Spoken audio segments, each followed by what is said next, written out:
அன்பு நெஞ்சங்களே, இறைவன் நமக்கு தந்த புதிய நாளிலே இறைவனுக்கு நன்றி கூறி இறை வார்த்தையால் நம் வாழ்வை பயனுள்ளதாக மாற்றுவோம். இறைவன் நம் அனைவரை நிறைவாக ஆசீர்வதித்து பாதுகாத்து வழிநடத்துவாராக. இன்று புனித அருளானந்த விழா. யோவான் நற்செய்தி நூல் பிரிவு 12, இறை சொற்றொடர்கள் 24 முதல் 26 முடிய. அன்பார்ந்தோர்களே, இன்று புனித அருளானந்த என்னும் மறைசாட்சியினுடைய திருவிழாவை மகிழ்வோடு கொண்டாடுகிறோம்.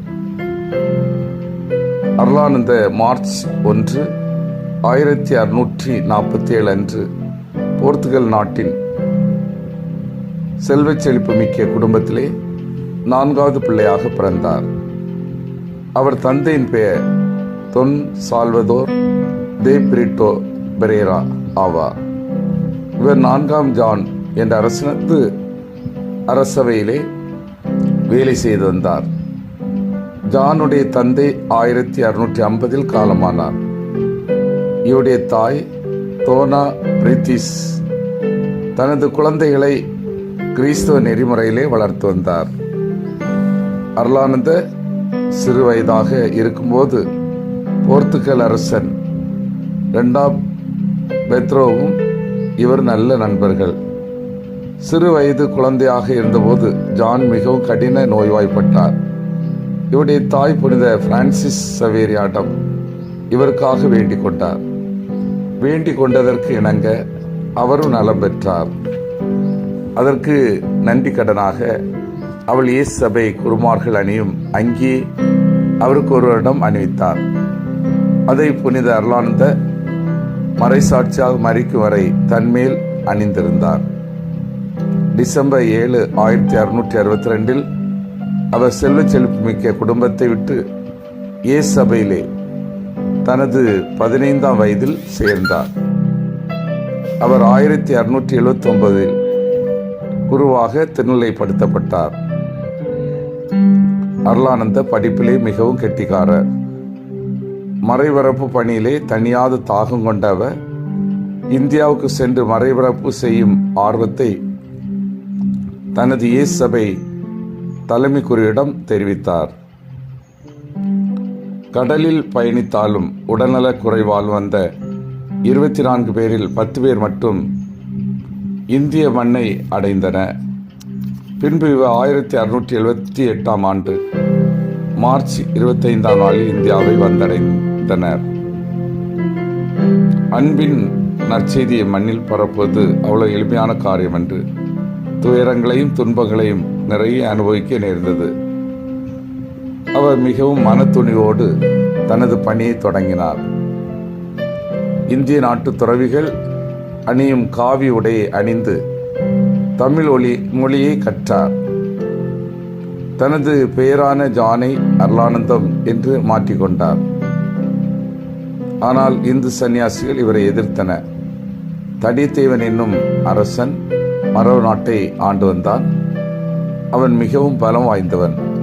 தீராத வியாதியால் துன்பப்பட்டு கொண்டு இருந்ததால் அருளானந்த வியாதியை குணப்படுத்துவார் என்று அறிந்து தடித்தேவன் அவரிடம் வந்தார். அவர் நோயும் குணம் பெற்றது.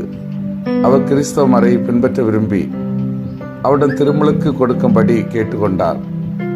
தடித்தேவன் ஏதோ சூழ்ச்சி செய்துதான் திருமுழுக்கு கேட்கிறான், திருமுழுக்கு பெற்ற பிறகு மக்களை துன்புறுத்துவான் என நினைத்து மக்களிடம் கலந்து ஆலோசித்தார் அருளானந்தர். மக்களும் தடித்தேவனுக்கு திருமுழுக்கு கொடுக்கலாம் என்று ஒப்புதல் அளித்தனர். ஆனால் தடித்தேவனுக்கு 5 மனைவியர், பல வைப்பாட்டிகள். அருளானந்தரின் அறிவுரைக்கிணங்க முதல் மனைவியை மட்டும் வைத்துக்கொண்டு மற்ற மனைவியரை எல்லாம் பலவித பொருட்கள் கொடுத்து அவர்கள் வாழ்க்கையை அமைத்துக் கொள்ள வேண்டும் என்று சொல்லி அவர்களை வீட்டிற்கு அனுப்பி வைத்தார். பின்பு அவனும் முதல் மனைவி திருமுழுக்கு பெற்றனர். ஆனால் இளைய மனைவிக்கு இது பிடிக்கவில்லை. மிகவும் கோபம் கொண்டு தனது மாமனிடம் முறையிட்டாள். அப்போது அவனது மாமன் ராமநாதபுரத்தின் அரசனாக இருந்தார். அருள் தந்தை அருளானந்தரையும் அவருடைய வேதியரையும் ரத்தம் வருவரை சித்திரவதை செய்தனர்.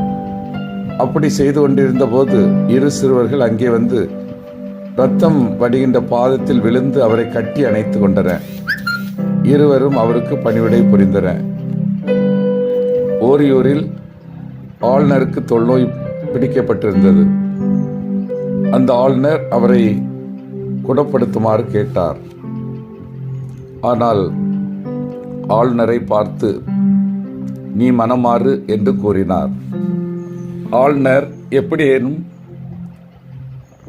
முயன்று அவரது கிறிஸ்தவ மதத்தை மறுதலிக்க சொல்லலாம் என்று முயன்று பார்த்தார். ஆனால் அது தோல்வியில் முடிந்தது. கடைசியாக தனது அதிபருக்கு கடிதம் ஒன்றை எழுதி அனுப்பினார். அது இன்றும் புனித பொருளாக வைத்து பாதுகாக்கப்படுகிறது. பிப்ரவரி 4ஆம் நாள் 1693 கொலைக்களத்திற்கு அழைத்து செல்லப்பட்டார். மணவாளன் மணக்க செல்வதைப் போல அந்த கொலைக்களத்திற்கு அழைத்து செல்லப்பட்டார். கொலையுண்டார். தொன் பெத்ரோ என்ற அரசன் அவருக்கு நன்றி திருப்பலி நிறைவேற்றுமாறு பணித்தான். அருளானந்தரின் தாயும் அங்கிருந்தார். அவள் துக்க ஆடையான கருப்பு ஆடையை அணியவில்லை. மாறாக அழகான ஆடையை அணிந்து கோயிலுக்கு வந்தால் தனது மகன் மறைசாட்சி முடி புரைந்து விட்டான் என்று பெருமை கொண்டாள். அவர் வெட்டுண்ட இடம் இன்றும் சிவப்பாக இருக்கிறது. இன்றைய நற்செய்தி பகுதியின் விளக்கம். கோதுமை மணியிலிருந்து உயிர் தோன்றுவது எப்போது? அது பாதுகாப்பாக இருக்கும் போதோ, இல்லை அது மடியும் போது? அது மண்ணில் விழுந்து அழியும் போது? அதுபோலவே தம் அழிவின் மூலம்தான், சாவின் மூலம்தான் புது வாழ்வும் ஆட்சியும் ஏற்பட போகிறது என்கிறார் இயேசு. தமக்கென்று வாழ்வோர் தம் வாழ்வை இழந்து விடுவர் என்ற உண்மை இயேசுவின் சீடர்களுக்கும் பொருந்தும். தன் உயிரை அன்பு செய்பவர் அதை இழந்து விடுகின்றார். அவர் சுயநலவாதி. தமக்கு நன்மை பயப்பவற்றை அவர் செய்கிறார். சுயநலமே அவர் செயல்களின் அளவுகோல். அவர் முடிவில்லா வாழ்வு பெற மாட்டார். மிதமிஞ்சிய தன்னலத்தின் காரணமாக அவரது குறிக்கோள் ஆகிய இறை வாழ்வை அவர் இழந்து விடுவார். தன்னலம் என்னும் விலங்கு மாற்றப்பட்டவர் இறைவாழ்வு என்னும் நிறைவாழ்வை எட்டி பிடிக்க முடியாதவர் ஆகிவிடுகிறார். அவர் தன்னுயிரை இழந்தவர் தானே. ஆனால் தன் வாழ்வை பொருட்டாக கருதாதவர் அதை முடிவில்லா வாழ்வுக்கு காப்பாற்றிக் கொள்கிறார். தம்மையே மிதமின்றி அன்பு செய்யாதவர் முடிவில்லா வாழ்வடைவார். அவர் தன்னலத்தை கருதி மட்டுமே செயல்படாததால் பிறர் நலத்தை கருத்தில் கொண்டிருப்பார். பிறருக்காகவும் பணிபுரிவார். ஏழைகளுக்கும் பிணியாளருக்கும் தொண்டு செய்வார். பிறருக்கு பணிபுரிவதன் வாயிலாக கிறிஸ்துவுக்கே பணிபுரிபவர் ஆகிறார். சிந்தித்து தியானித்து செயல்படுவோம். நான் சுயநலத்தை கடந்து பிறர் நலத்துக்காக வாழ்கின்றேனா? இயேசுவின் பணிக்காக என்னை இழக்க தயாராக உள்ளேனா?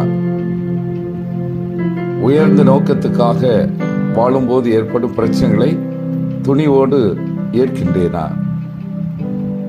மன்றாடுவோமாக. வல்லமை மிக்க இறைவா, நாங்கள் அனைவரும் சுயநலத்தை கடந்து பிற நலத்துக்காக வாழவும், இயேசுவின் பணிக்காக எங்களை இழக்கவும், உயர்ந்த நோக்கத்திற்காக வாழும்போது ஏற்படும் பிரச்சனைகளை துணிவோடு ஏற்றுக்கொள்ளவும் வரம் தாரும். ஆமீன்.